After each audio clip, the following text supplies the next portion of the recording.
Oh, I've been waiting for this. I've been waiting for this. Bronwyn Bishop is here. Let's talk about Upgrade Albo. The man who's here to help, and geez, doesn't he have a job tonight, is Stephen Conroy. So let's get into all of this. Bronwyn, before the debate starts, as we have discussed before with the chopper situation, technically inside the rules, the pub test clearly, and we all know what took place, okay? He's going to say it's within the rules, it's all been declared, who cares? The reality is they're very clear breaches of the ministerial code, not once but 5 times. And do you read anything into the specificity around the statement out of the Prime Minister's office about whether he called or didn't call Yes, I do. the CEO? And first of all, the two situations are rather different because for me there was no personal benefit. Correct. I was going to work. Yeah, you weren't doing it on a holiday. No. Good point. And the question is more than the pub. What about the wedding Question because of the We'll code get to of it in a conduct. second. You'll have you have your chance. Because of the code of conduct.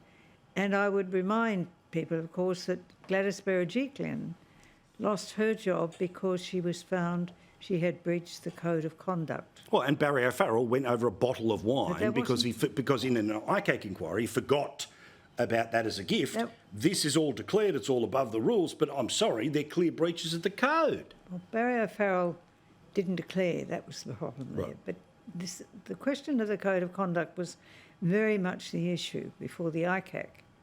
The difficulty here is that the Prime Minister would be the only one who could sack himself. Well, he's not going to do that, is he? Correct. But the whole juxtaposition of being the minister in charge of being the regulating minister for the airline, and all of this comes in the juxtaposition with the house having been bought, with the Treasurer anxious to push out his line on inflation, not getting any clear air.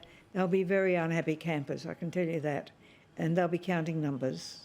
The trouble is there's 3 of them out there counting numbers. Yeah. And So if they had let me just get Stephen one, in. Yeah. well, might be different. All right, Stephen, why is there nothing to see here? Why does it not completely matter when, for obvious reasons, the pub test is a very different, amorphous thing, but once it starts getting applied to you, I doubt there's a politician who's ever survived it. Look, so firstly, to all of you viewers, if you take advice from Bronwyn on the internal machinations of the federal caucus of the Labor Party, you're delusional. So Bronwyn can talk about counting numbers. She knows nothing about the Labor Party and counting numbers. That's the first point. Secondly, all week, while this has been going on, what everyone has said is the key issue is that he phoned up and solicited from Alan Joyce. Nobody else has done that. That's the breach. That's the breach. No, but hang on. Barnaby Joyce, no, Paul. But it doesn't matter if Joyce it's this morning. Yeah. Barnaby Joyce this morning said the real problem is that he's phoned up. I mean, Barnaby goes, I've accepted upgrades. Deputy Prime Minister, in charge of a lot of different things, okay? If that was when he was I'm not saying Barnaby broke any rules whatsoever, okay? So let's be clear. Well, what you've got to do is actually, for it to be referring to NAC, you've actually got to show it's not going to end up at back when he was the Transport Minister between 2007 and 2013, you have to show that he somehow benefited Qantas. But what about... And you can't. Yeah, but there's not one person after a week of toiling around in the trash has they said, oh no, this decision back in 2009 when Albo favoured Qantas was because he received an upgrade back when he was minister. So no one's provided a single piece of evidence. Well, hey, there are some fine people that have won gold Walkleys that have gone through the trash.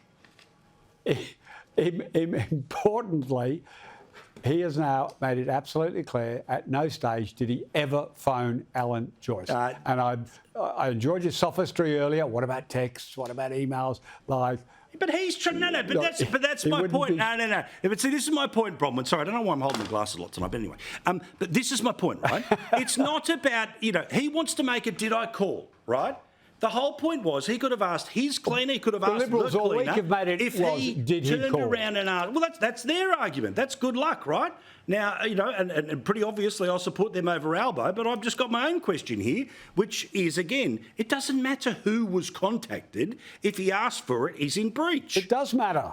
It Why matters. does it matter? It matters entirely. If he asked anyone, Because it's a breach. the allegation. The company is the entity. No.